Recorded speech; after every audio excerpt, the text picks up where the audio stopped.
बल बराबर क्या होता है, एफ बराबर एम इंटू ए, यही होता है ना, एफ बराबर एम इंटू ए। अब आपके पास दो मात्रक है, पहले जमाने का मात्रक और नए जमाने का मात्रक। तो बल का फॉर्मूला अगर लिखेंगे तो यहाँ पे क्या हो जाएगा, द्रव्यमान की जगह केजी, त्वरण की जगह मीटर पर सेकेंड स्क्वायर, मीटर पर सेकेंड स्क्वायर। इसी को कहा जाता है न्यूटन। क्या कहेंगे, न्यूटन। इसे क्या कहेंगे, न्यूटन। अच्छा, इसका एक और मात्रक हो सकता है, इसके जगह हम ग्राम लिख सकते हैं, केजी की जगह क्या लिख सकते हैं, ग्राम। अब मीटर पर सेकंड के जगह पे सेंटीमीटर पर सेकंड स्क्वायर, क्योंकि अब सेकंड को तो नीचे नहीं ले जा सकते, क्योंकि याद कीजिए किसी भी मात्रक में समय का मात्रक सेकंड ही था। समझ में आ गया कि नहीं आ गया। तो बल के दो मात्रक, फॉर्मूला तो यही हो गया। हम द्रव्यमान की जगह केजी लिख सकते हैं, त्वरण का मात्रक मीटर पर सेकेंड स्क्वायर, इसे हम कहते हैं न्यूटन। और अगर केजी को हम ग्राम में लिख दे, मीटर को सेंटीमीटर में लिख दे, आई तो सेकेंड, तो इसे हम क्या कहेंगे, डाइन। क्या कहेंगे, डाइन। क्या कहेंगे, डाइन। याद रहेगा, डाइन। देखो, अगर हम कहें बल बराबर क्या होता है भाऊ, एम इंटू ए, हम इसे एम इंटू जी भी लिख सकते हैं कि नहीं, बात तो बराबर ही है, ये तो हम पढ़ा भी चुके हैं भाऊ। अब तो ये बच्चों का चीज है, ए बराबर एम ए की है, बराबर एम जी कही यहाँ पर। तो अगर हम आपसे कहें कि ये फॉर्मूला दोनों सेम है कि नहीं, तो आप तो कहेंगे हाँ सर सेम है। तो आपसे अगर हम कहते हैं कि बताइए 1 kg फोर्स कितना होता है, 1 kg फोर्स, तो कोई दिक्कत नहीं है, फोर्स इज इक्वल टू होता है M into ji.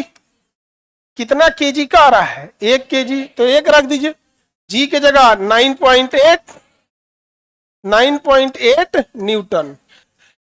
1 gram force is equal to, बताइए क्या होगा, 1 ग्राम फोर्स। अभी हम क्या दिए थे, केजी फोर्स, अभी क्या है, ग्राम फोर्स। 1 ग्राम फोर्स, तो बात बराबर ही है, फॉर्मूला तो वही ना होगा। तो द्रव्यमान के जगह 1 ग्राम, इसके जगह 9.8 मीटर पर सेकेंड स्क्वायर। देखो यहां इतना झमेला इसलिए नहीं किए थे क्योंकि मीटर था। अब सेकेंड देखते हैं, क्या देखते हैं, सेकेंड। सेकेंड में क्या है भाई, तो ये कहता है संवेग परिवर्तन जो का जो दर होता है वो बल के बराबर होता है। संवेग परिवर्तन का दर किसके बराबर, बल के बराबर। तो इससे बल का समीकरण निकलता है F बराबर एम इंटू ए। देखिए कैसे निकलेगा, संवेग परिवर्तन का दर, संवेग में अगर आप परिवर्तन कर रहे हैं, संवेग परिवर्तन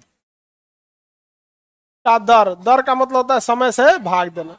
संवेग में परिवर्तन मतलब बाद वाला संवेग माइनस पहले वाला समय बटा समय, बटा समय। तो बाद वाला संवेग माइनस पहले वाला संवेग, बटा में क्या है, समय है। अब यहाँ हो जाएगा m, द्रव्यमान सेम है, दूसरे वाले का वेग v2 और पहले वाले का वेग v1, अब बटा t, यही ना होगा। दोनों में क्या कॉमन हो जाएगा, मास। अब v2 minus upon t, v2 minus v1 बटा t क्या होता है, त्वरण। वेग में परिवर्तन बटा समय क्या होता है, त्वरण a, तो इसके जगह क्या हो जाएगा a, इसके जगह क्या हो जाएगा a, और यही हो जाएगा बल। तो बताइए संवेग परिवर्तन का दर किसके बराबर होता है, बल के बराबर होता है। नॉर्मल अगर बल रहेगा तो F बराबर क्या होगा, एम ए, F बराबर एम ए। अब अगर ये तृतीय पथ वाला होगा तो m के जगह तो m रहेगा, तो एम भी स्क्वायर बाई आर हो जाएगा, एम भी स्क्वायर बाई आर, या F बराबर एम आर ओमेगा स्क्वायर। देखो ये वाला याद रखना, ये वाला एम आर ओमेगा स्क्वायर। अब ओमेगा का फॉर्मूला आपको पता है कि ओमेगा बराबर क्या होता है, v बाई, ओमेगा बराबर क्या होता है बताइए, v बाई आर, ओमेगा बराबर v बाई आर। कोणीय चाल बराबर रेखीय चाल बटा वृत्त, वृत्त की त्रिज्या, r मतलब क्या होता है, रेडियस, तो रेखीय चाल बटा वृत्त की त्रिज्या, याद रहेगा। तो ओमेगा का फॉर्मूला क्या होता है, v by r, v by r. तो बताइए बल का फॉर्मूला क्या है, F बराबर एम इंटू ए, अभिकेंद्र बल एम आर ओमेगा स्क्वायर, ये एम ए होता है, ये m r omega square, m r, और ओमेगा का फॉर्मूला क्या होता है, v बाई आर, ओमेगा बराबर अच्छा, आप अगर इसमें रखना भी चाहते हैं, ओमेगा की वैल्यू इसमें पुट करना चाहते हैं, तो आप देखिएगा एम के जगह एम, आर के जगह आर, ओमेगा के जगह क्या रखिएगा, वी बाई आर। इसका क्या करना होगा, होल, इसका क्या करना होगा, स्क्वायर करना होगा।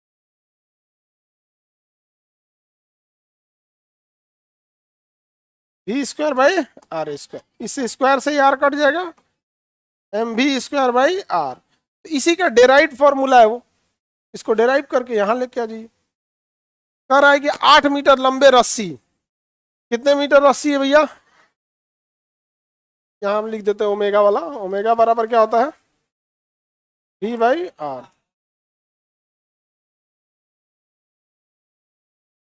कह रहा है कि 8 मीटर लंबे एक रस्सी, त्रिज्या कितनी है भैया, 8 मीटर, क्योंकि रस्सी है, इसको गोल गोल घुमाइएगा तो वही त्रिज्या बन जाएगा। रस्सी 400 केजी का भैंसा, अरे बाप रे बाप, द्रव्यमान कितना है, 400 केजी का क्या है, भैंसा है। कितना मीटर लंबी रस्सी से बांधा है, 1.5 कोणीय चाल से चल रहा है। कोणीय चाल मतलब ओमेगा, ओमेगा कितना है, 1/2, ओमेगा कितना है, 1/2। तो खूंटे पर कितना बल लगा रहा होगा, यदि इसका कोणीय चाल यानी कितने रफ्तार से घूम रहा है, 1.5 कोणीय चाल से घूम रहा है, तो कितना बल लगा रहा होगा। तो क्या फॉर्मूला होता है, एम आर ओमेगा स्क्वायर। क्या फॉर्मूला होता है, एम आर ओमेगा स्क्वायर। कोणीय बल F बराबर m r omega square. M कितना है, 400 केजी, कितनी त्रिज्या है, 8, ओमेगा कितना है, 1.5, कोणीय चाल है 1.5।